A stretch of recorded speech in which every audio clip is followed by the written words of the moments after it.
Pour ça, ils vont utiliser des techniques et des technologies qui sont connues depuis les années 50. Une technologie qu'on appelle l'ensemencement des nuages. C'est-à-dire que concrètement, on va envoyer des avions qui vont saupoudrer les nuages d'un composé chimique qui s'appelle l'iodure d'argent. Et ce que fait l'iodure d'argent, c'est que ça va entraîner une condensation des particules d'eau qui vont devenir... On est encore en train de tout détraquer, quoi. Alors, on peut voir ça comme ça. On va voir qu'il y a aussi des conséquences positives. C'est-à-dire qu'on va en faire tomber la pluie, pour le dire simplement, on va crever les nuages et on va précipiter les arrivées d'eau. C'est-à-dire qu'en cas de sécheresse, par exemple, on va pouvoir forcer la pluie. Alors, il faut quand même qu'il y ait des nuages. Bah oui. On peut pas les créer de toutes pièces, mais quand il y a des nuages, on peut faire tomber la pluie. La Chine faisait déjà ça, j'allais dire, de manière ciblée.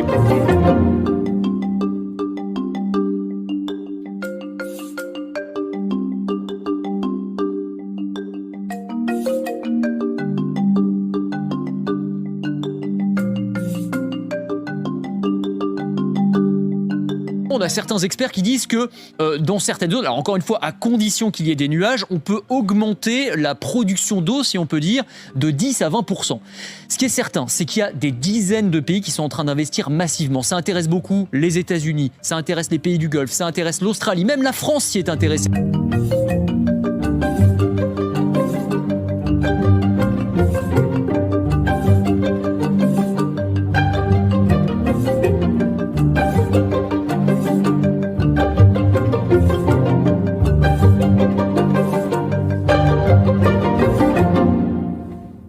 Il peut y avoir des utilisations, y compris militaires. On sait que, par exemple, pendant la guerre du Vietnam, c'est la presse américaine qui révèle ça, eh bien, les Américains ont tenté d'utiliser cette technique pour perturber les lignes d'approvisionnement des Viet Cong, pour créer des glissements de terrain, etc. On ne sait pas si ça a fonctionné, mais en tout cas, ce sont des technologies qui ont été utilisées. On ne s'arrêtera jamais.